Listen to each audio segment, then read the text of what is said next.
Hi, this is Wizthemc, and I'm gonna be chatting with Milky about my new EP, Where Silence Feels Good. For anyone who might not, know about your background in music, could you kind of tell us a bit about what led you to creating music? Well, I just like when I was 14, 15 years old, I fell in love with rap, like the 2 Chainz Tiger type rap. I thought it was really cool, and me and my friends started rapping because I was just really curious how everyone started, and I was very convinced that everyone sounded trash at the beginning, and so I was like, well, I can be trash right now. And so I decided to be trash at music for the first 2, 3 years. Hid most of my music for the biggest part, then uploaded stuff to SoundCloud, freestyle at house parties, and then realized I think I have to get, since I'm from Germany, I knew I had to get like a North American audience to kind of get realistic feedback if I can actually make it in America, which has always been my dream. And so after high school, I went to Canada, to Toronto, and ended up spending 4 years there, which really shaped my personal and musical identity. I went to lots of open mics over there, postered the city, promoted myself, like guerrilla marketing. And then after 4 years of grinding in Toronto, one of my songs blew up, and I signed a deal with LA-based label 10K Projects. And since then, just doing the same thing on a slightly bigger scale and expanding on that. Awesome. That was such like a good, concise rundown. Like, if you asked me about how I got here, I'd be like, Thank you. Congratulations on the new EP, Where Silence Feels Good. It's such a great Thank you. work. For me, essentially, I think like the EP kind of captures, kind of like universal experiences, stuff that we all go through, love, heartbreak, growing up. Can you kind of give a bit of an insight into the development of the themes explored in the EP and what kind of drew you to documenting them on the body of work? The general topic, and the interesting thing is how I put EPs or projects together, at least up until this point, has been very like, I make music, and then when it's time to create a project, there's usually, a certain amount of songs that fit together, like serendipitously, And so the theme of these past 1.5 years have been, more darkness than usual, like heartbreak, loneliness, feeling out of place and stuff like that. And that also got represented in the music. And so the general theme, or the roller coaster of the EP, is like everything from the feelings of the first butterflies you have for someone till the sometimes inevitable end of a relationship and dealing with that heartbreak, in different ways, either being accepting and being loving towards a person, or being like bitter and being like, I never really needed you, I never really liked you. And really just like, I try to be as transparent and honest as possible when it comes to these feelings, because I feel like a lot of my other songs are very butterflies, and like I'm in love and I love love, but love also has its other sides. And so I was just exploring on that. And yeah, that was basically like a wrap up of the past 1.5 years of my life. And interestingly enough, like the title, Where Silence Feels Good, I came up with it last summer in LA, but it only made sense to me in the past couple months, because it's kind of like, I thought it's just a cool title, and I'm into meditation and stuff like that, like Where Silence Feels Good. Then I realized, like, wow, like over the past 1.5 years, around exactly 1 year ago, like that was my last breakup, and I haven't been in a relationship. And I think that was harder on me than I thought. And so ever since that, really, I've been looking for a place where silence feels good, like on my own, just like, loving who I am and loving who I'm becoming. And I'm slowly getting there, which is really exciting. And so it's kind of like a real life project I'm living, and I want to just draw people in and kind of find out, where silence feels good for them. By the way, where does silence feels good for you? Like, what's the first thing that pops to your mind? For me, it's gonna be so bad. But honestly, like sleep, just because I never. and like I said, I'm on like a 4-day stint of like Zoom calls. So right now it's like literally your answer was so much more poetic than mine. Like a sleep deprived human. Yesterday I asked my fans like where silence feels good, and there were a bunch of people being like in bed. Also, check out God blessing us right now with this light. Yeah, the glow. Like what? You pay for that glow. You know?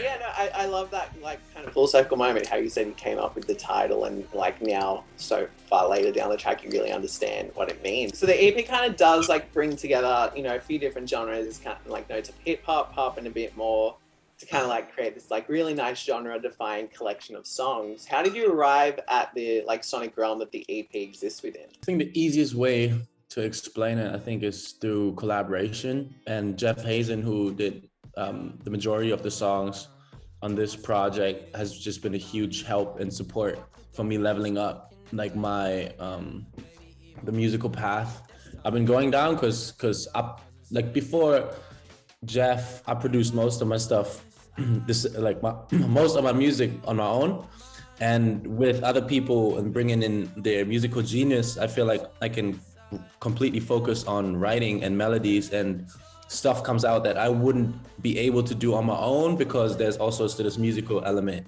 in there.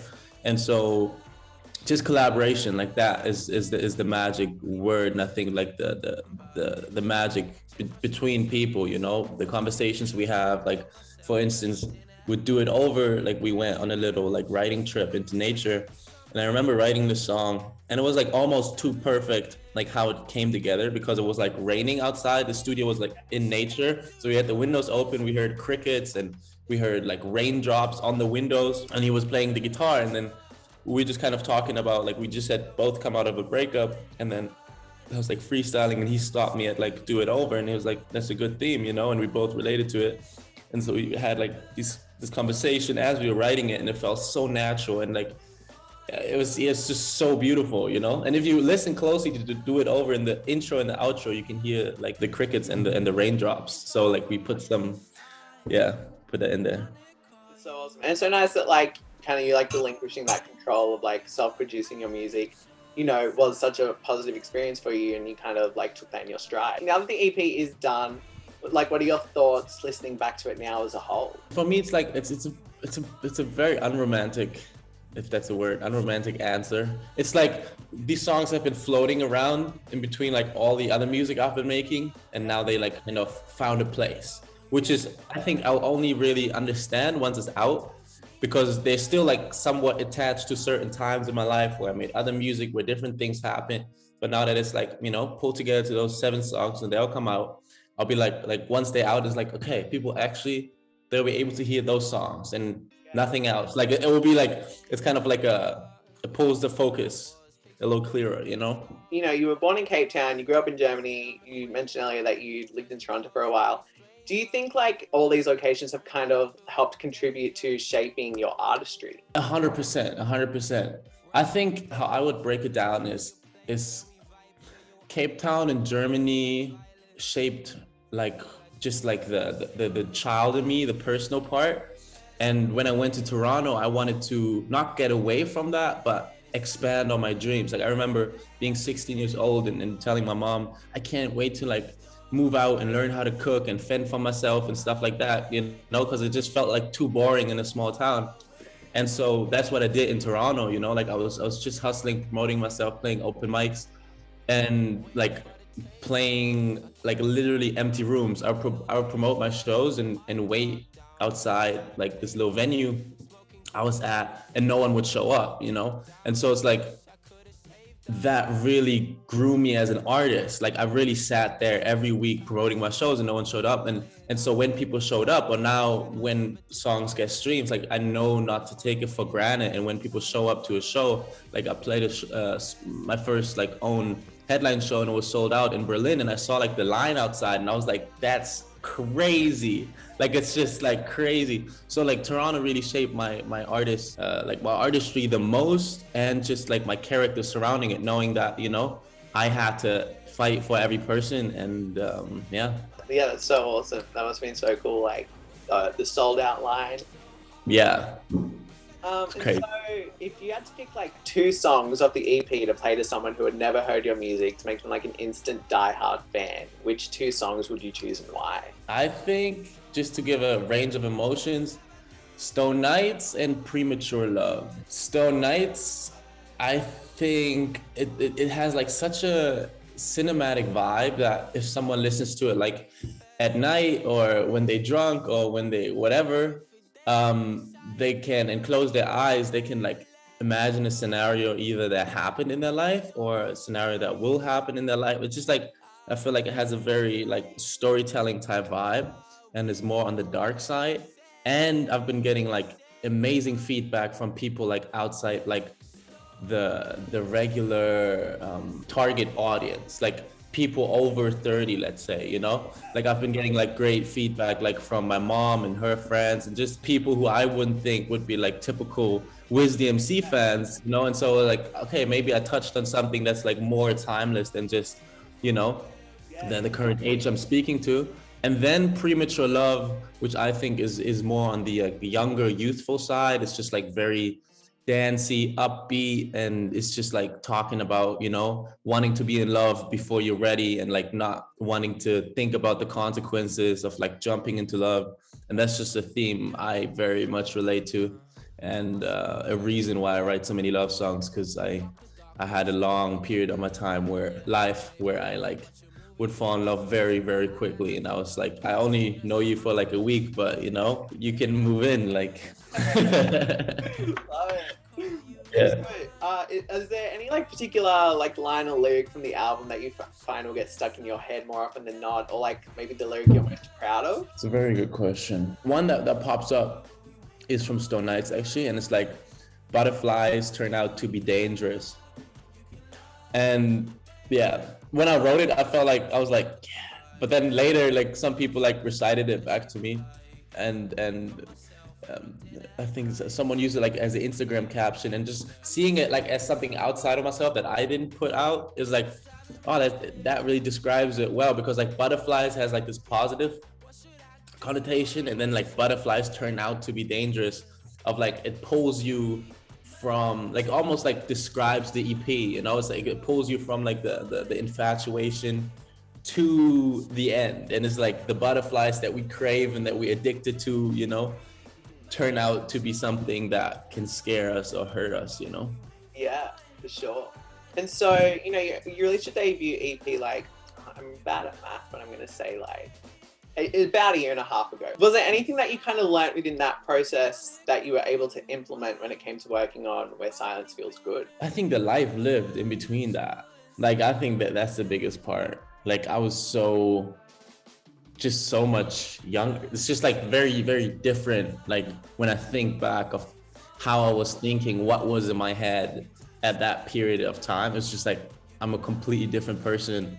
And, you know, more, okay, I think if there's a word for it, more, I feel more reflective, you know. That's why I feel like the EP is not a statement, but rather like a open question, or open, like, you know, or like describing a place that people can find, you know, together. There's no real tour dates at the moment, but are you going to be like hitting the road? Well, that's why I asked about, you know, Sydney or Melbourne, you know, like Australia. Every time a person hits me up on Instagram, it's like, are you going to come to Australia? You got to come to Australia. It's like, I always tell them, and I mean it for real, it's like on my top 3 places to go, you know.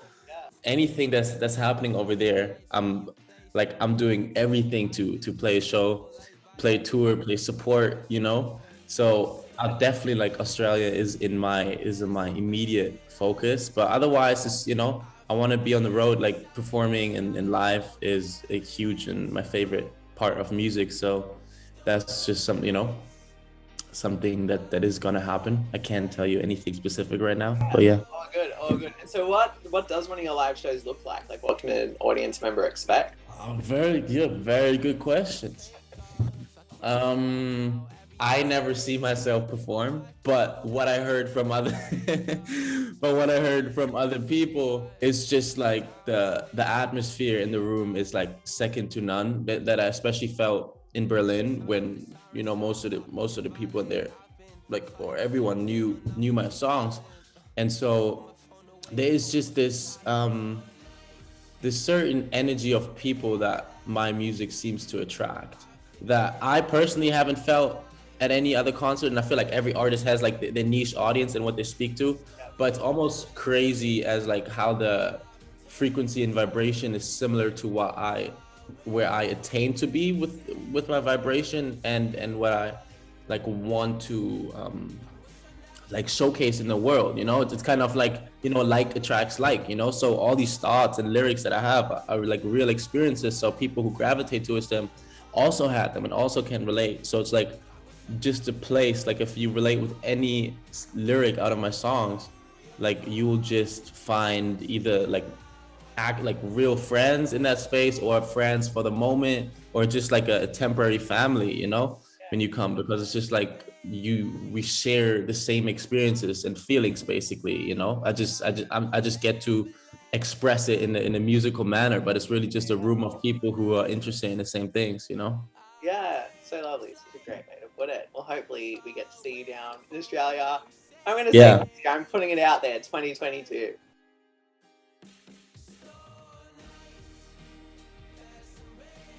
Dominic Fike, ever since I heard Three Nights, must have been 2 years, almost 3 years ago now, I've just been obsessed with music. So I'm just huge on Dominic Fike. Then older stuff, Queen, like Queen was the first, then I think almost only CD I had as a kid.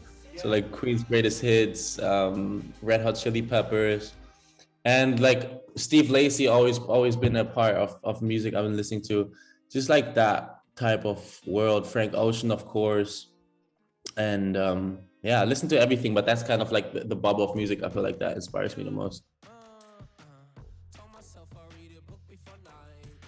Damn, by Kendrick Lamar, at a very impactful time.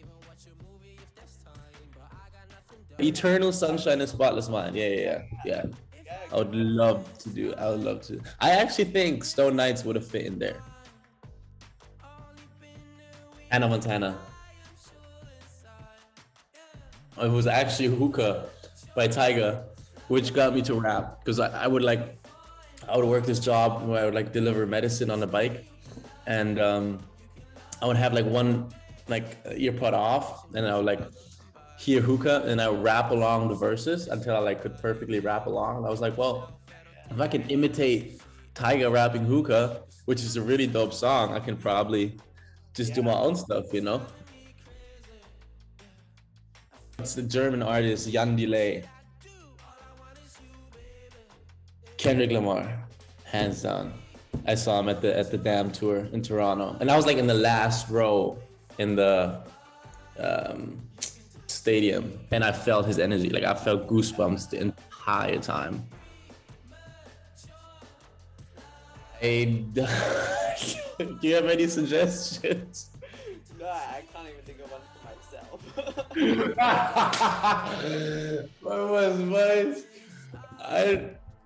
What are their names? Like, what are their names?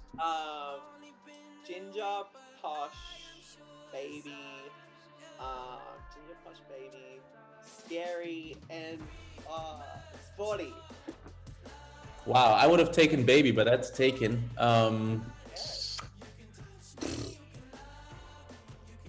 Crazy? Love it. Crazy. Probably Berlin in November 2021. Yeah. I'll never forget that. And also, it was really special because my dad was visiting. I was South Africa, like in that period of time. He was in Germany for 2 months. And so he was there, my mom was there, my brother was there. Like my brother tour managed that event, and a bunch of my friends from my hometown, and my cousin. It was just like everything, my old life, my new life, my fans, you know. It was like just so beautiful, you know. Kanye. Keep doing what's uncomfortable, because that way you can find out what you have not become yet. Probably after I recorded like my third song, I just like loved hearing my voice back. Like I just thought it was so cool. Like very early. But it was a secret thought until the actions surrounding that thought became more like visible, you know.